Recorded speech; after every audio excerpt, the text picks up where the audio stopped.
Hello, everybody. This is Badger Wild, and we are back with the Space Engineers build review video. This time, we are reviewing a pretty interesting ground vehicle for those that, something interesting and vanilla you guys would like to have in your campaigns or any of your playthroughs if you're starting on a planet. Before we get started, be sure to like, comment, and subscribe. It really helps out the channel. And if you are interested in this build, if you like what you're seeing on here, check the link in the description. There will always be one that says get this vehicle build or whatever it is here. There'll be a link to it in the Steam workshop so you can grab hold of this thing and use it yourself. But without further ado, let's get started.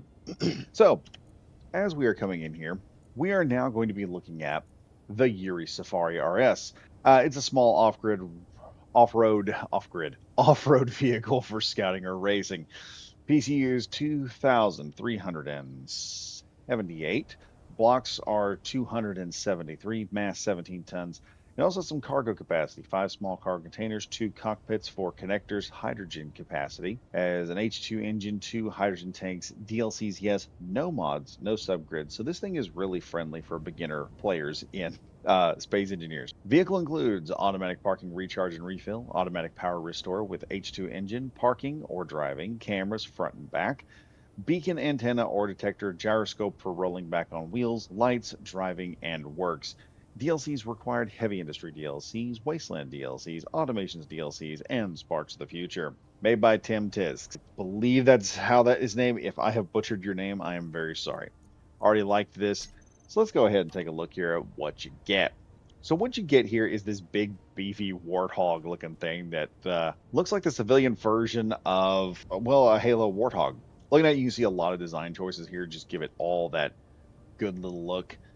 We've got use of the upside down A to make some tow hooks looking on here. We've got all this with lots of nice little panels we can get into.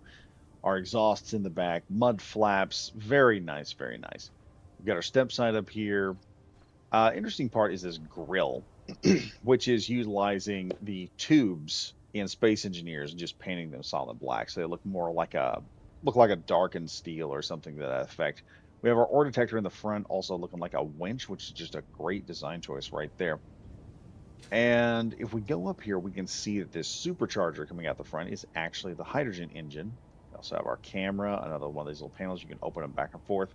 And with everything on this, you can throw some stuff in here, connect it up to something that will whip out or push out and connect right into it. This grid right here will not stop things from passing through it. As we go up here on the top and look at the back, we can see an interesting design choice with the tires. Now this is really cool because usually you put tires in the back of something. This makes it look like that the tires are held in by a piece of steel, so they bounce around, but they're not going anywhere. You have to take that off to get to it.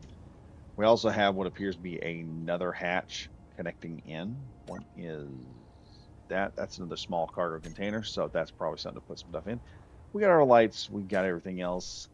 Question is, how does this thing drive? Well, I'm glad you asked. We're going to be checking that out right now. So hopping into this thing and adding a tab button on here. Hit it off, this sucker will get across sandy terrain like you wouldn't believe, and appears to stay locked at around 50 miles per hour. We'll say like, or 50 meters per second. I believe it can go faster, but we're not going to push it because I don't want to test out that fancy little rollover system, because usually that ends up tearing up the vehicle. We want to avoid that. I'm trying to sell you this. Going down here into the tabs right now, just to explain what you've got. Number 1 is a remote control block for the vehicle. Number 2 is the front camera. Number 3 is the rear camera. Number 4 is our fancy little gyroscopic roll you back over system, which is pretty good to have. Number 5 turns off our H2O2 generator. Number 9 is for an inset connector, which is locked and unlockable. Number 1 is our lights. So you can see right there, those are coming on and on as we hit that button, turn off and on. Number 7 is our antenna. Number 8 is our beacon. And number 9 activates the ore detector.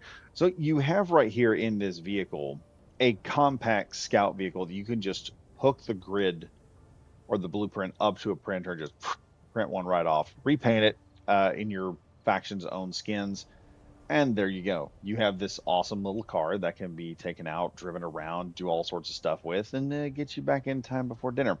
The one thing about this build, I will tell you, it is doesn't have a central block. It is actually a build you could cut clean in half, and you would have two halves of the same vehicle almost. So it starts with two blocks in the middle, and it's actually about, I believe, 6 blocks wide. So you're not going to be able to mount like an effective turret to this thing. You'll have to mount it like off to the side or something of that nature if you do apply a turret to this thing. So that's just one thing to remember. It's not a, it doesn't have a central block. But other than that, it's a very, very nice vehicle that one can get into, drive around, and have all kinds of fun with. But that is sadly enough of the video. If you enjoy this, if you like the Yurei Safari, there is a link to it in the description, as I said before in the beginning of the video. Also, be sure again to like, comment, and subscribe. It helps out the channel. It introduces the channel to all kinds of new people, and there is just now we're at a point growth wise. I'm just seeing new people show up in the chat. I can't keep up with all y'all. There's so many of you just hopping in here and just introducing yourselves and just jumping right into conversations. And I'm like, I've never seen this person before, but hey, he's got some great ideas. So be sure to keep doing that. And as always, I am Badger Wild saying stay safe, stay frosty, and I'll see you guys in the next video. Goodbye for now.